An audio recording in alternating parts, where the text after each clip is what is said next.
Muy buenas, Santiago González Varas. Aquí tenemos hoy El sentimiento trágico de la vida de Miguel de Unamuno, una obra típicamente unamuniana. Y bueno, aquí se comenta pues el hambre de inmortalidad. Este es un aspecto muy destacado del libro, que lo relaciona obviamente todo esto con el catolicismo, con el cristianismo. La esencia del catolicismo también es otro de los capítulos. La disolución racional. El autor pone en el acento, ¿no?, en los elementos irracionales, sobre todo en la fe como epicentro. El afán del ser humano de salvarse, ese ansia de inmortalidad, lo relaciona con el mundo de la fama en parte, es interesante. Otro capítulo es En el fondo del abismo, el amor, dolor, compasión y personalidad. Y bueno, ahora voy a ello. Antes voy a acabar de reseñar De Dios a Dios, otro de los capítulos, Fe, Esperanza y Caridad, Religión, Mitología de Ultratumba y El problema práctico y Don Quijote en la tragicomedia europea contemporánea. Bueno, esto es una defensa también del catolicismo frente a otras tendencias, ¿no?, diríamos, de Europa, protestantes, etcétera. Es una defensa apasionada, pero sufrida, ¿no? Voluta más oferta, como dirían los italianos, ¿no? Una defensa de la querida del cristianismo, pero al mismo tiempo muy sufrida, como estaba diciendo, creo. Bueno, entonces pues yo voy a destacar aquí de este libro una parte que es la que se relaciona con la estética en esta versión de biblioteca de filosofía que manejo, que es toda una colección ya clásica. Pero hay un capítulo que es este de fe, esperanza y caridad, y aquí trata Unamuno, después de hablar de la fe, etcétera, del amor, el amor continuamente, pues habla de la belleza y de lo estético, ¿no? Y esto me parece muy destacable, todo este capítulo.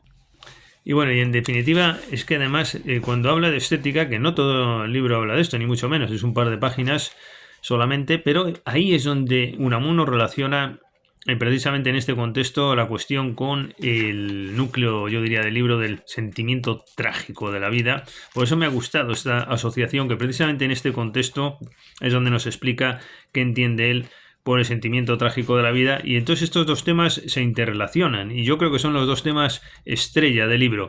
Hombre, depende también del lector en cuestión, que te guste más una perspectiva u otra, pero voy a leer algunos parrafitos. Dice: se dirá tal vez que este anhelo de la fe, que esta esperanza es más que otra cosa un sentimiento estético. Claro, lo relaciona con el tema del sentimiento religioso, si podría llegar a suplirse con este sentimiento hacia lo bello. Y cada uno obviamente pues va a decir que lo suple solamente en parte, ¿no?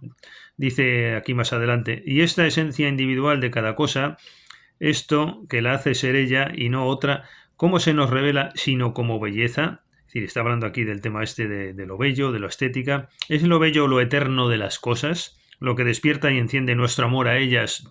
Bueno, entonces la conclusión a la que va a llegar Unamuno a mí me recuerda mucho pues a los pensadores medievales, que de eso he leído bastante.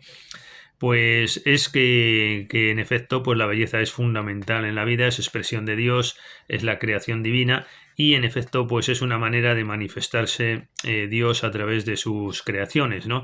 Es decir, que lo bello está interrelacionado y es consecuencia de la divinidad, ¿no? Esa interrelación no es un mundo aparte, sino que ahí estaría su mayor virtualidad. Pero como digo, justo a continuación, pues nos empieza a definir qué es el sentimiento trágico de la vida. A mí me recuerda un poco también a León Blois y otros autores, ¿no?, que precisamente enfatizan el sufrimiento, en la manera de llegar a Dios es el dolor. Sin dolor no habría realmente religión, ni habría solución. Y parece como que se desea, ¿no? Bueno, León Blois era clarísimo, ¿no? Pues para estar más cerca de Dios, padecer de vez en cuando expresión del dolor, ¿no? Y además el dolor Unamuno lo achaca no solo al hombre como manera de divinidad y de conectar con lo divino, sino que además dice que Dios sufre, ¿no? Y bueno, lo pone en relación con Jesucristo, que obviamente es todo padecimiento, ¿no? Bueno, pues hemos tenido un pequeño apagón, Pero seguimos. Bueno, pues dice aquí, por ejemplo, porque Dios se nos revela, porque sufre y porque sufrimos nosotros. Porque sufre, exige nuestro amor, y porque sufrimos, nos da el suyo, y cubre nuestra congoja con la congoja eterna e infinita. Muy de Unamuno siempre estas historias de que el amor es la fe, y la fe es no sé qué, y esto es no sé cuál, y esto es lo otro, y ese confusionismo típico de Unamuno, ¿verdad? Bueno, dice, fue la revelación de lo divino del dolor, pues solo es divino lo que sufre. Y los hombres hicieron Dios al Cristo que padeció, y descubrieron por él la eterna esencia de un Dios vivo, humano, esto es, que sufre. Solo no sufre lo muerto, lo inhumano. Es un Dios que ama, que tiene sed de amor, de compasión, que es persona. El que no sufre, dice más adelante, y no sufre porque no vive, ese es ese lógico y congelado. Es esa lógica congelada, entidad impasible.